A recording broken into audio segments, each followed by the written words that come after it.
Hey everyone, welcome back to the channel. And today we will discuss about the types of test in the personality test. So basically आज हम personality test के types पढ़ेंगे और इन types में भी हम देखेंगे कि कैसे जो साइकोलॉजिस्ट हैं वो इन टेस्ट का यूज करके अपने डिफरेंट डिफरेंट वेरिएंट्स को और अपने डिफरेंट डिफरेंट एस्पेक्ट्स को चेंज करते हैं। सो बेसिकली पर्सनालिटी टेस्ट होता क्या है, हमने थोड़ी सी इसका एक इंट्रोडक्टरी पार्ट हमने लास्ट की वीडियो में किया था, है ना।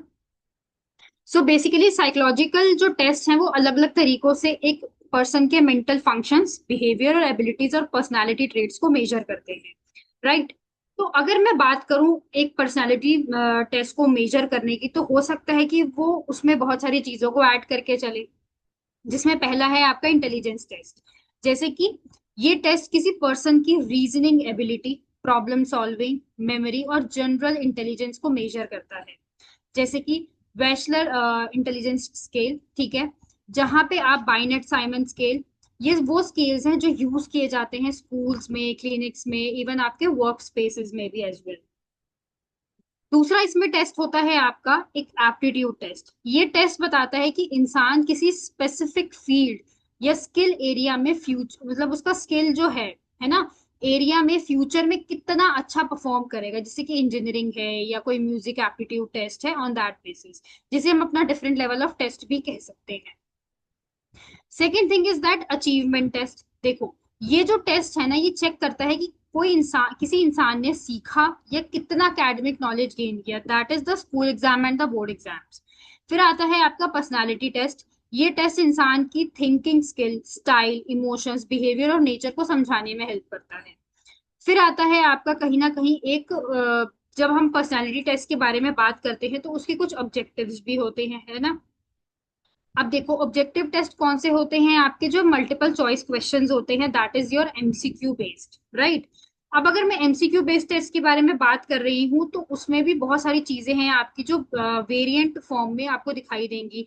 जैसे कि आप आज की डेट में आपने देखा होगा कि सीबीएसई जब आपसे कुछ क्वेश्चंस पूछती है, they will definitely ask you कि भाई आपका एमसीक्यू वाला पोर्शन कितना स्ट्रांग है, राइट। अगर वो स्ट्रांग है तो आपको भी बेनिफिट मिलता है और आपके मार्क्स भी ज्यादा अच्छे होने के चांसेस रहते हैं। तो इन दैट सिनेरियो ये एक एक तो ये फर्क आ जाता है। दूसरी बात, एक कहीं ना कहीं आपका जो क्या बोलते हैं प्रोजेक्टिव टेस्ट है, वो आपको हेल्प करता है चीजों को समझने में।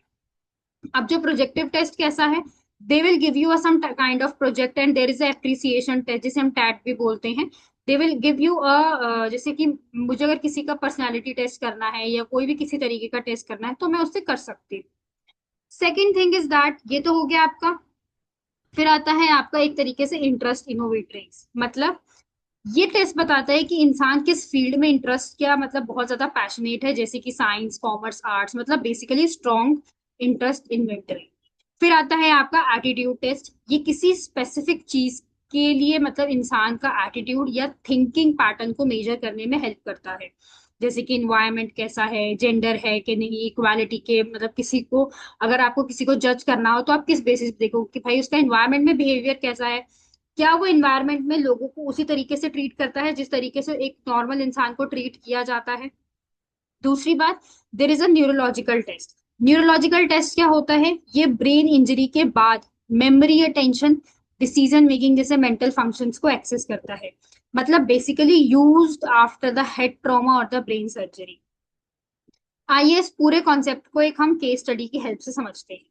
मान लीजिए मैं आपको यहाँ पे एक राहुल का केस लेती हूँ। एक confused class student of class 10th। वो बहुत ही ज्यादा कंफ्यूज्ड है, उसको नहीं पता मुझे क्या करना है।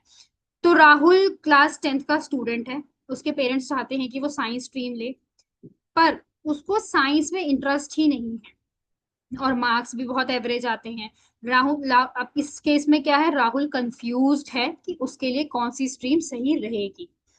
तो बेसिकली इसका सॉल्यूशन क्या है, स्कूल काउंसलर ने उस पर तीन साइकोलॉजिकल टेस्ट को अप्लाई किया। First is the aptitude test, second is the interest test, third is one the personality test. अब जो एप्टीट्यूड टेस्ट होगा, राहुल की एप्टीट्यूड कॉमर्स स्ट्रीम के लिए काफी हाई थी। फिर जब इंटरेस्ट टेस्ट हुआ तो उसके बाद पता लगा कि उसका इंटरेस्ट बिजनेस और मार्केटिंग फील्ड में था। फिर जब उसका पर्सनालिटी टेस्ट किया गया तो राहुल की जो पर्सनालिटी थी वो बहुत ही एक्सट्रोवर्ट टाइप का था, तो जो मार्केटिंग फील्ड के लिए बहुत ही ज्यादा हेल्पफुल होता है। तो अगर आप मुझसे पूछे कि इसका कंक्लूजन क्या है, तो इसका कंक्लूजन बहुत ही ज्यादा सिंपल है। टेस्ट के जो रिजल्ट है ये बिल्कुल क्लियर हो गया था कि राहुल के लिए कॉमर्स प्लस मार्केटिंग का कॉम्बिनेशन सबसे बेटर होगा। काउंसलर ने पेरेंट्स को समझाया और राहुल ने अपनी स्ट्रेंथ के हिसाब से अपनी स्ट्रीम को चूज किया। तो आप ऐसे अपनी चीजों को चूज करके आप अपनी लाइफ में खुद भी बहुत सारी चीजों को इजी कर सकते हैं। So these method will be used by the psychologist in the different variants and different methods. So yeah, this is all about the today's session, and in the next session we will talk about the further part of this chapter, and we try to wrap up this chapter. So thank you so much. Do subscribe this channel.